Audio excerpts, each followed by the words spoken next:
everyone, this is Paul Gale from PaulGaleNetwork.com, and thank you for joining me today for video game news. It is February 24th, 2021, and these are the top stories of the day. To kick things off, we have official confirmation from Activision. The Birdman is back and looking better than ever as Tony Hawk's Pro Skater comes to PlayStation 5 and Xbox Series X/S on March 26th, and Nintendo Switch later in 2021.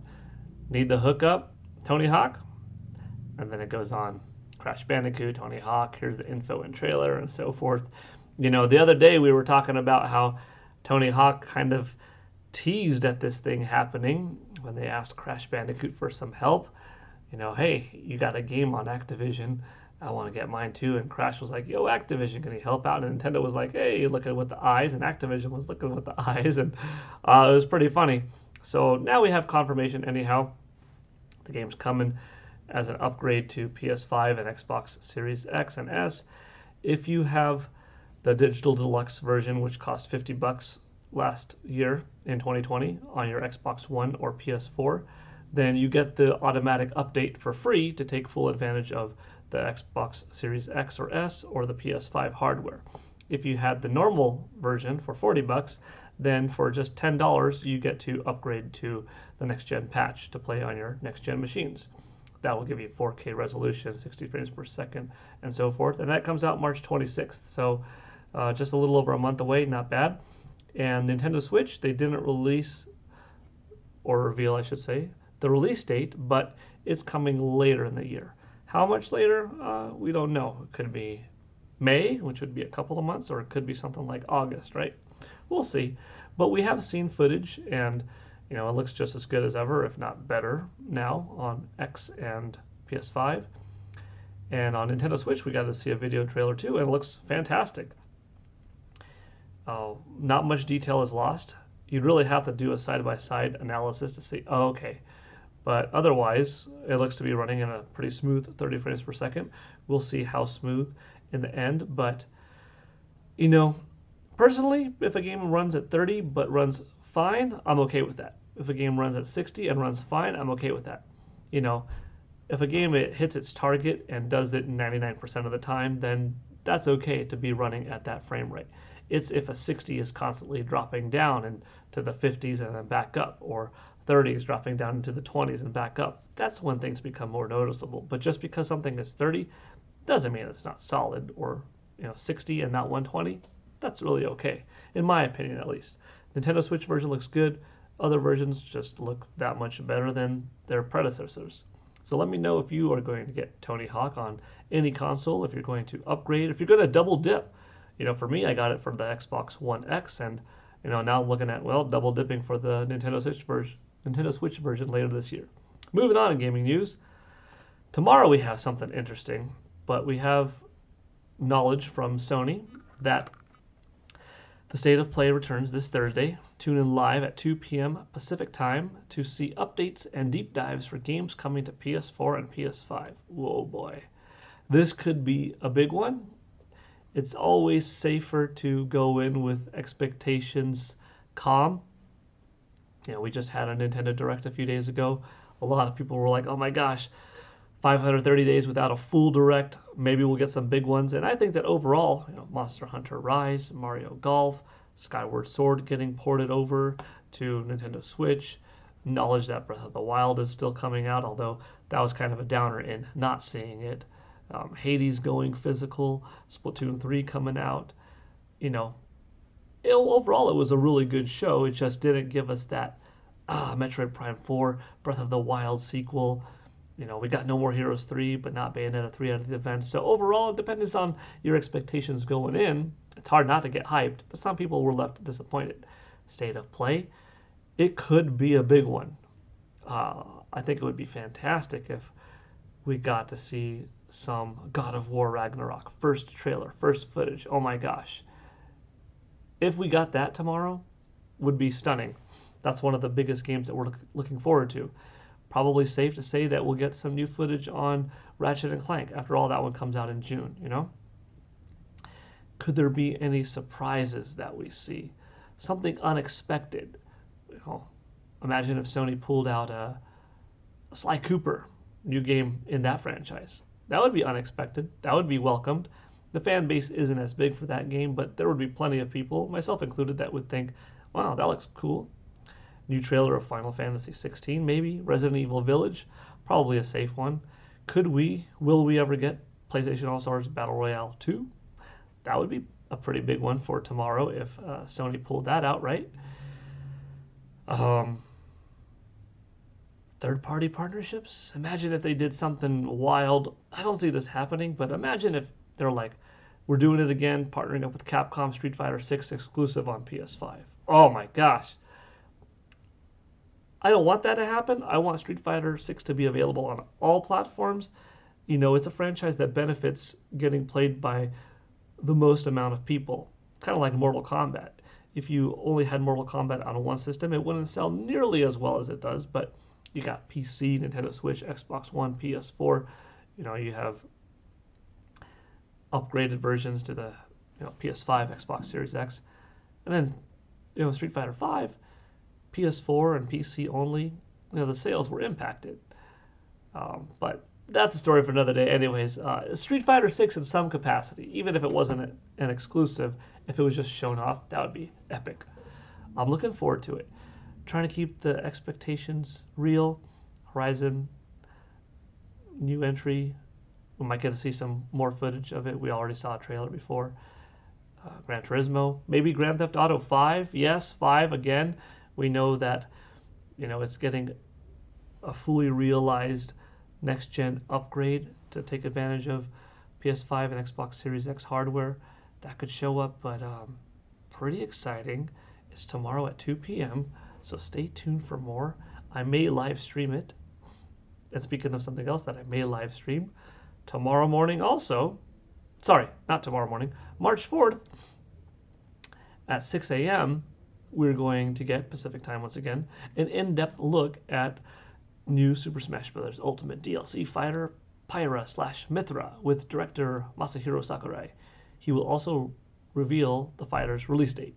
Nintendo did, by the way, say in this tweet elsewhere that they will not be showing off a new character on this date. So, keep expectations real. They're not going to end the presentation with a brand new character. So I may live stream this one as well. So got a couple of cool things to look forward to. Of course, we also got plenty of Monster Hunter presentations early March, which if you watched my show the other day, I went over how to enter the Monster Hunter sweepstakes to be a part of their live stream via Zoom in March. That's exciting. Speaking of Monster Hunter, that's a nice segue. We've got a brand new Hori pad for Nintendo Switch, and it is a Monster Hunter Rise themed. They came out with this a few years ago, and the first one that they had was for Daemon X Machina, and it looked solid, and since then they've had others like Pac-Man and so forth. And this one, if you're a big Monster Hunter Rise fan, definitely looks nice. You could go to amazon.co.jp and pre-order it if you wish. We got a lot of Monster Hunter things coming along. I imagine some people will have this in their new Monster Hunter dock with the Pro Controller off to the side and the Joy-Cons set up in the Joy-Con grip. Full on getting into Monster Hunter Rise mode. Hey, I don't blame you. I don't know if I'll get these controller add-ons, but I don't blame you for being hyped. This is a game that is probably going to do really well on the platform, and I applaud Capcom on putting in the effort, as all third parties should do, I think, to make high quality, from the ground up built games for Nintendo Switch. I'm glad that a lot of companies, a lot of studios are porting things over. We're not like in the Wii days where, despite Wii being the #1 best-selling platform of the era, you didn't have Capcom bring Street Fighter 4 over to the system. It stayed on 360 and PS3. You didn't get the Mortal Kombat reboot. You didn't get a version of Final Fantasy 13, a version of Grand Theft Auto 4. So slowly but surely, we ended up not getting a lot of these defining games. No Assassin's Creed, right? With Nintendo Switch, at least it's more capable. It's closer to power to PS4 and Xbox One than Wii was to PS3 and Xbox 360, so that works in Wii's favor. And props to Capcom, like I said, on making some original exclusive content for the system. Okay, and finally in video game news today, this is exciting.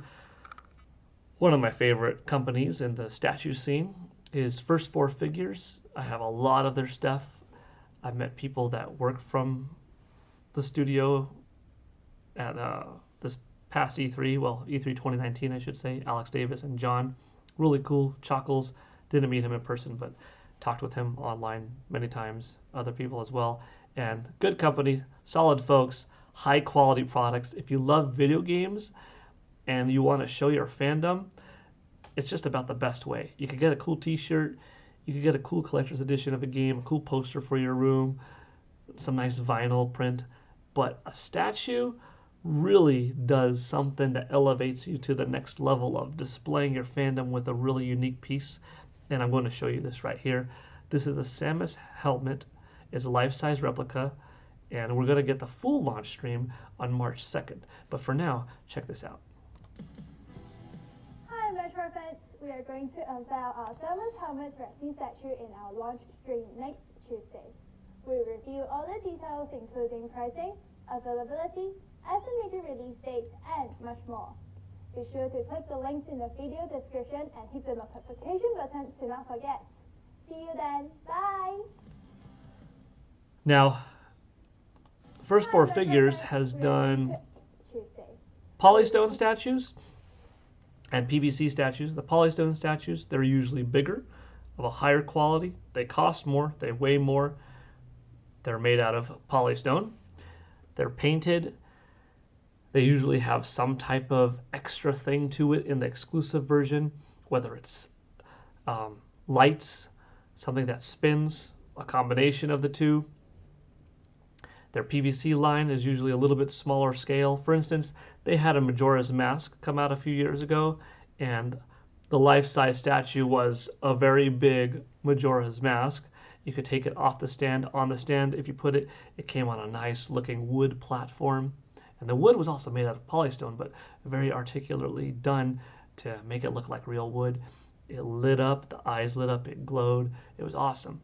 A couple of years ago, which is, more recently, just in the last few months, they came out with a smaller scale, PVC, high quality plastic, painted statue. It also sits on a stand, but it's a little bit simpler of a stand. It comes with the ability to hang it on the wall. The stand itself is nice though. It lights up, has a couple of different modes. Eyes light up as well, has a sensor. Very cool, right? This one looks to be, since it's life size, looks like that is a nice chunk of Samus Aran helmet. I wouldn't be surprised if it lights up. Maybe it's got something else. Usually there's a normal version and an exclusive version. March 2nd is coming up very soon, so I will be looking forward to that launch stream. It's from the Metroid Prime series. I have the Metroid Prime 2 Samus Aran, and it's one of my favorite statues. It's just phenomenal. It's a 20-inch tall beauty, looks great, lights up. The painting is exceptional, and like I said, it's one of my favorite pieces. Will I get this too? Maybe. I joked with Alex Davis at E3, like I said, in 2019, I'm running out of room for my boxes because I stored my boxes, they take up a lot of space. But even if you don't keep the boxes, if you just keep the art box, and of course the statue in good condition, you're fine. Like I said,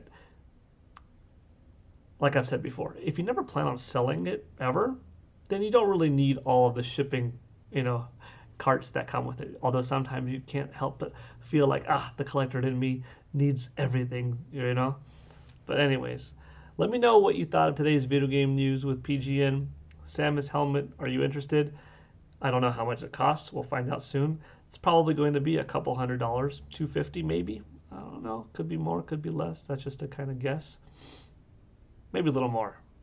I'm going to go with $289. That's my guess.